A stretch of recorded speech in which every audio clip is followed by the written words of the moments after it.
Hi, good evening, everyone. My name is Guang Rong, and I'm the best man. And this lady next to me is Janice, and she's the maid of honor. So before I begin Daniel's character assassination, I'd like to make a disclaimer that my speech doesn't have 100% original material. And so if anybody is offended, right, I would like to clarify that it's nothing to do with me. My second disclaimer is also that not everybody is from the military, I understand. So I shall try to make it understandable for everybody. So to start off, I'd like to thank the couple's parents, Mr. and Mrs. Hu and Mr. and Mrs. Tay, because without them, I would not have the opportunity to share my dirty little secrets about Daniel. So I want to thank the bridesmaids also for looking so good tonight. And of course, they are only eclipsed by our stunning bride, whom I'm sure everybody will agree with me looks very beautiful today. So to give a round of applause for Jasmine, please.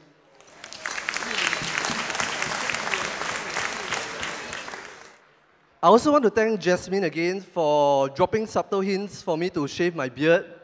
So even 2 days before the wedding, Jasmine was politely threatening to tape off and rip off my beard as part of the gate crash games. But Jasmine, there's a noble reason why I kept my beard. You see, people have always mistaken Daniel and I as brothers. So that's the reason why I decided to sacrifice myself and grow a mustache and beard to differentiate myself from the handsome groom from today. And Daniel and I, our similar good looks have always been a topic of question. So, and I don't want people to be wondering on Daniel's big day lah. But of course, I'm the taller one. So when I first met Cheryl, Jasmine's sister, at Daniel's proposal to Jasmine last year, and then exactly 2 weeks ago, it was a couple's kuo li. For those who don't know what kuo li is, it is a Chinese tradition, and it's conducted before the marriage. And then Cheryl asked the couple, "Hey, are you sure that's Guang Rong? Do I look that bad?" So heavy situations aside, I feel very Guang Rong that Daniel has asked me to be his best man because he's such an easygoing and affable friend, and getting to know him is one of the best things that happened in my 5 years in the Navy and in my life. Best man, no problem. But the moment he asked me to say best man got to say speech, I'm like, wow, I regretted signing on, man. So here's another good one. If I am the best man, why is Jasmine marrying Daniel? So I'm happy to say I'm a pretty good man, and Daniel is the best man, and he's a man I admire for many reasons. As part of my research, I discovered that, according to tradition, I must sing praises of the groom and tell you all about his good points. Unfortunately, I'm sorry to say I can't sing and I cannot tell lies. So I tell you, it has been a few dark days working out what I should say and what I shouldn't say. So I decided not to talk about the ex-88 girlfriends that Daniel has had.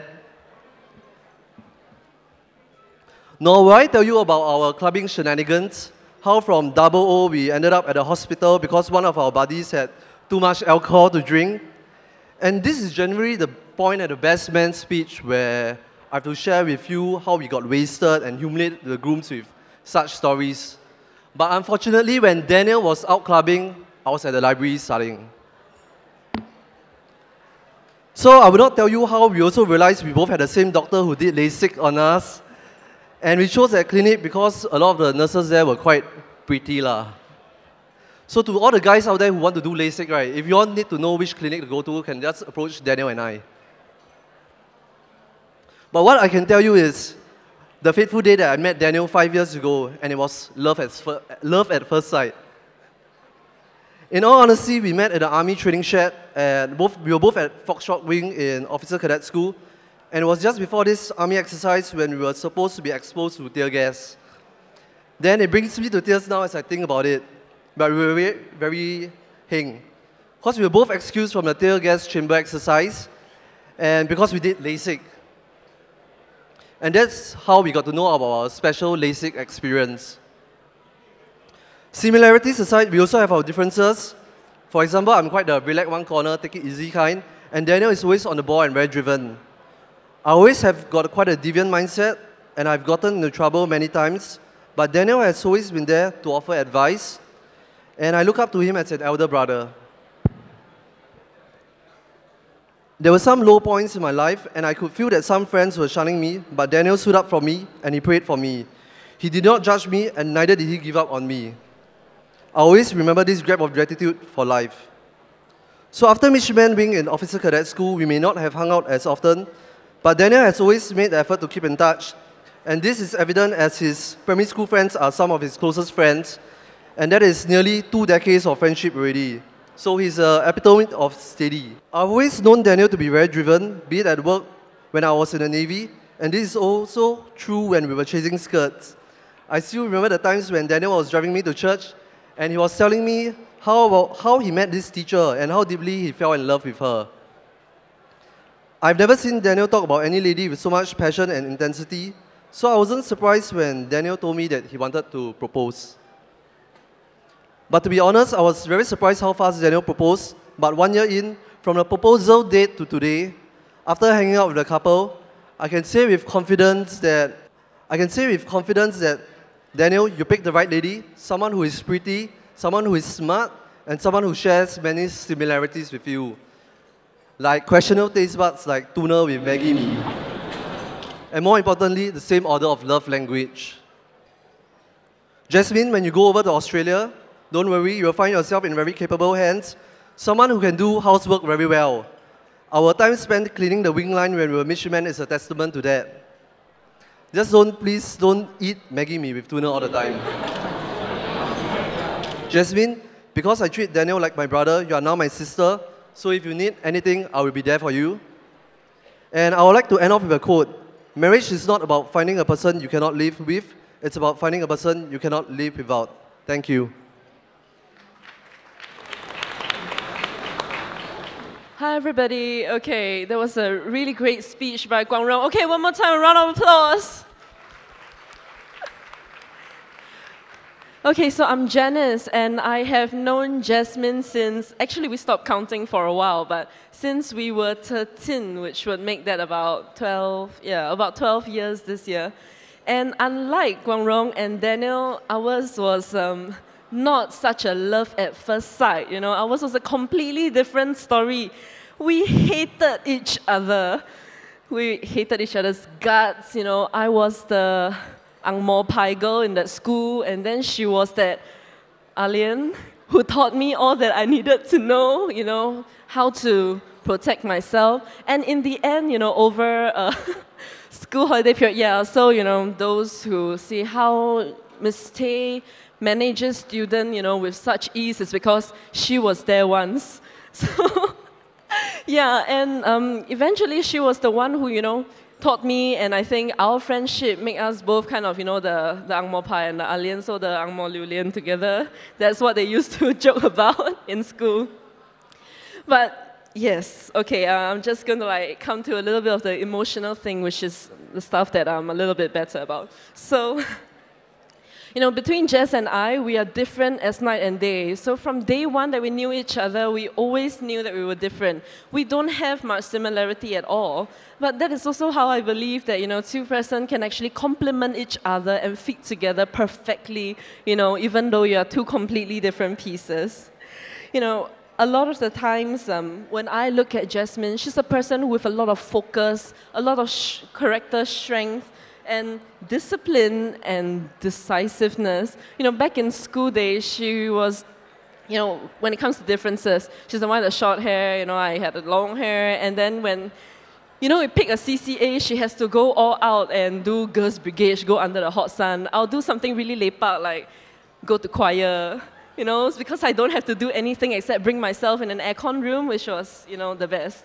So when we got older and, you know, moved on to leadership position in our respective CCA, you know, Jasmine being that really focused, driven person that she is, she was like, okay, I am Girls' Brigade president. I am school counselor. This year, O-levels, I quit relationship. She just dropped the guy like that. And then I did the exact opposite thing, which is why the smart girl is sitting here now, married today. Okay, but yeah, it's her this strength of character that make her a really easy person, you know, to get along with. She's extremely honest, you know, towards everybody, and to her, action really speaks louder than word. You know, when it's Valentine's Day, I remember she made flowers for me, handmade a bouquet of roses for me. When it's my birthday, she personalized gifts. And when, you know, she just thinks of me, she snail mail handwritten notes to me. Who snail mails anymore? Not in the last 5 to 10 years. But Jasmine, you know, up till now, if I get a mail, you know, addressed to me and I see, I'll be like, must be Jasmine, nobody else will snail mail me something. If it's not a bill, a handwritten, must be Jasmine. She's the only person who does that because she just puts so much thoughts into these things. And, you know, with Jess, it's never, between us, you know, it's never about, you know, why you did something, how you did something, but it's always whatever you decide to do, I'm going to be there to support you. And she's always been here to support me every way, throughout the way. And it's actually a lot easier for her because she does this unconditionally. And for me, I'm actually a more guarded person and overly protective. You know, after all, there was this phase in my life, I used to send Jasmine home back to Permai and then make sure she's safe ready, right? And then I go back to Woodlands. I'll just send her back every time that we go out just to make sure that she's safe. And Permai and Woodlands is really far away. I'm not dating her, you know, but she's just a good friend that I want to make sure that she's safe. And so imagine my shock when this young, hot-blooded guy, she just met, you know, 3 months into knowing her, says, hey, I want to do a marriage proposal to your best friend. Wow. 3 months, you know. It took us 3 months to plan. And trust me, a lot of thoughts went through my mind. I'm not going to share too much because my mother and my sister, her mother and her sister, was also here tonight. And I should just keep it like really PG. But a lot of things came through my head. You know, this guy, and why is he rushing into things? 3 months and you want to marry her? Is he crazy? You know, for a moment, I thought he was crazy, and I thought Jasmine was crazy too. But when I look at the way she was in this relationship, you know, Jasmine is this really strong-willed, decisive girl, and everyone who knows her, I'm sure you all feel the same way. But with Daniel, I tell you, it is the first time I ever see Jasmine be a 小女人 role. Never, ever. But she still got her ways. Apparently, one of their room is going to be pink color. So,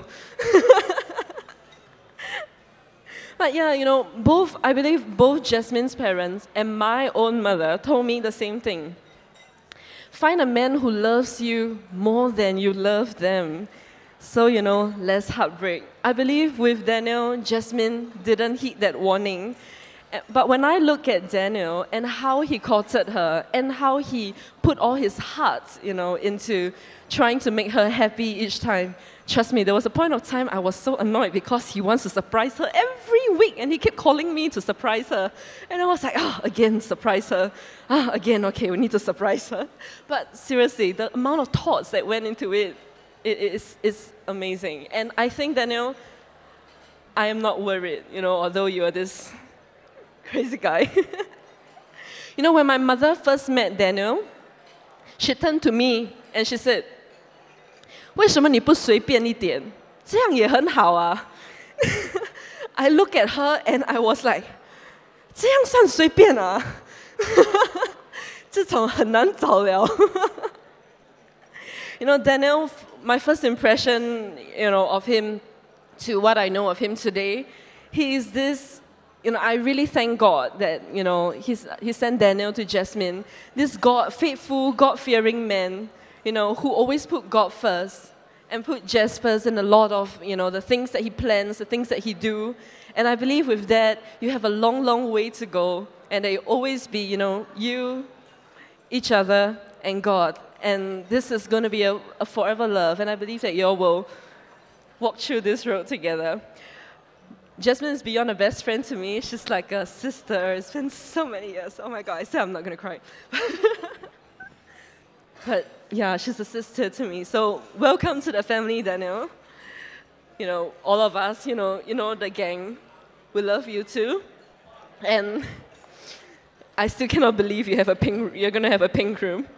And lastly, 谢谢uncle auntie， 你们一直这么多年都很热情的招待我去你们家的时候，给生了一个这么好的女儿，做了我最好的朋友，谢谢你uncle auntie。So, ladies and gentlemen, I would like to propose a toast to Daniel.